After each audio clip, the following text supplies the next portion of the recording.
my group was talking about how to avoid plagiarism. First, I'm started talking about what is a citation. A citation is the way you tell your readers that certain materials in your work came from another source.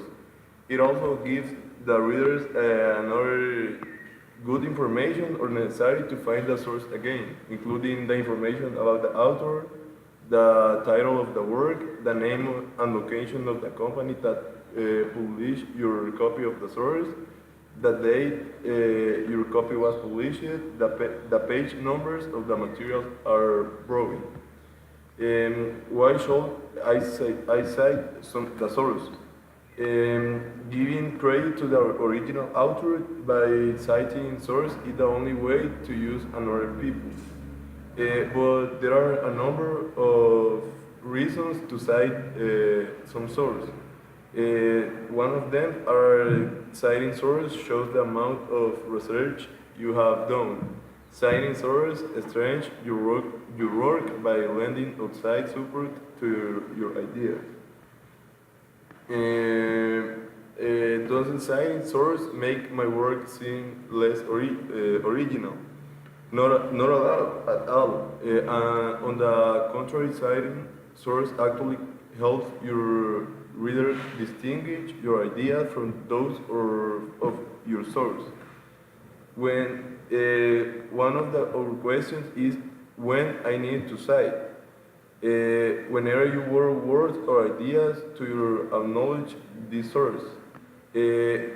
Citation is like something that we do to avoid plagiarism, because when we do the question when I need to cite is whenever you use quotes, you paraphrase, you make a specific reference to work of another work.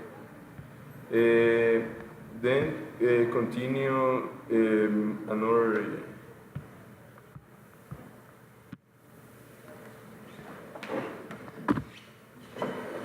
Good afternoon, my name is Nectalis Sandoval, and I'm gonna continue explaining how do I cite sources. So first of all, this depends on what type of work you're writing, how you are using the borrowed material, and the expectation of your instructor.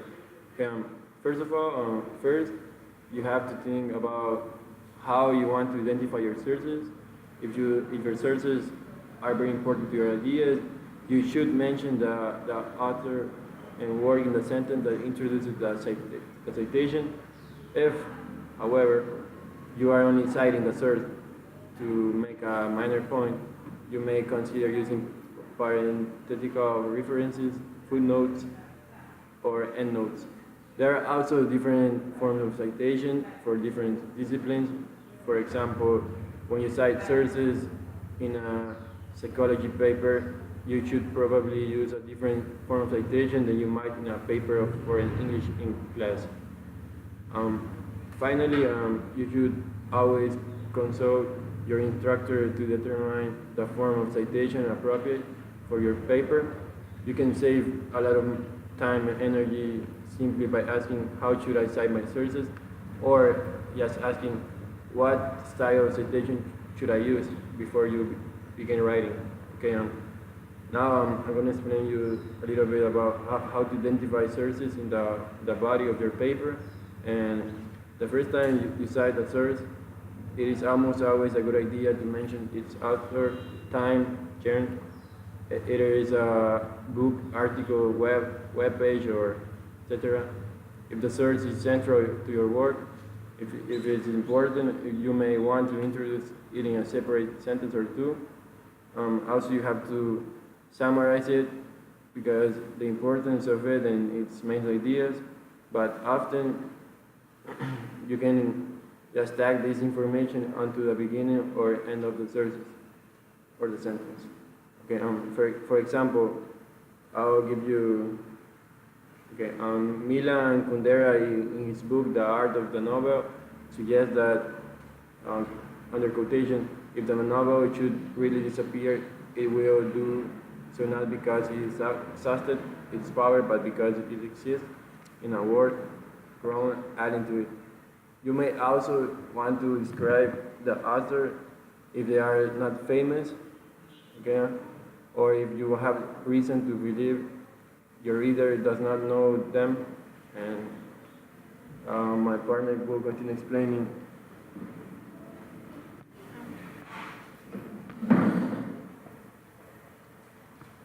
Um, Good evening, my name is Natalia Ndara, and after the explanation of what's a citation and the different cite sources, I'm going to talk about the different citation styles.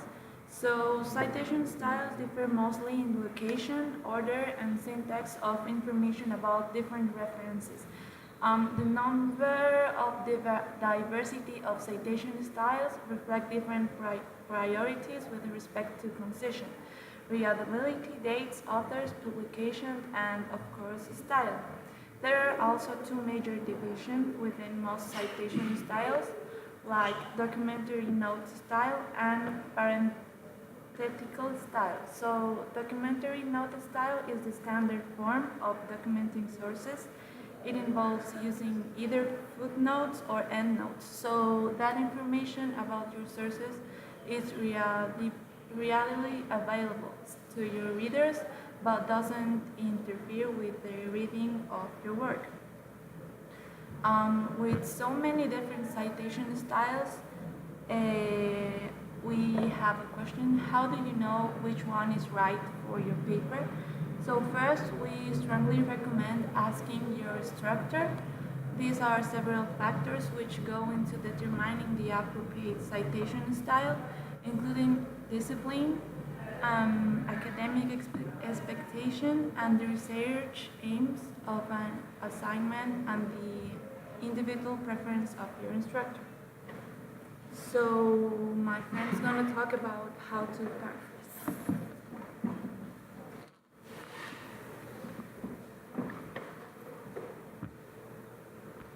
Well, my name is Byron Rajo. I'm going to talk about paraphrase.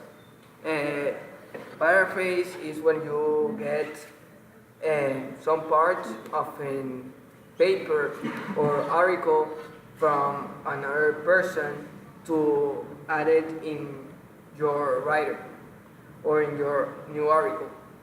Uh, this can be categorized as plagiarism, but to avoid that, you need to quote it, and that is when you textually get the part of that article or writing, and you put it in yours with quotation marks, and after that you give a brief explanation about the quoting part or what you want to say with that quotation.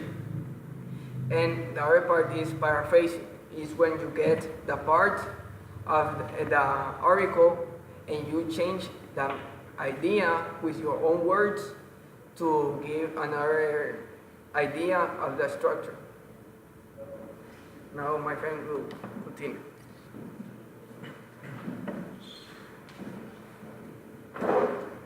Well, good afternoon, everyone. I'm gonna talk about what is coding and some ways to, to practice this technique. So first of all, we have to maintain clear what is coding, and basically it's like take an exact word of a document or an X magazine or an article and put it in your I don't know, in your writing or in some presentations to reinforce an idea that you want to put it like a very important part of your investigation or your work.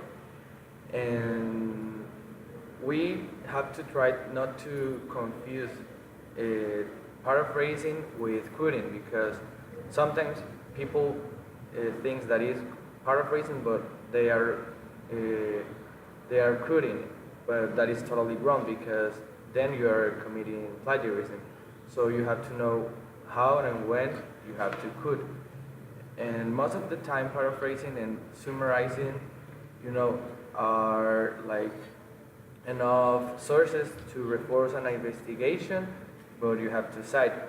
So when you are coding, it's not necessary like to cite, because after the code, you have to give like an explanation of why the information that you code is important to you, and you have to explain it in your own words.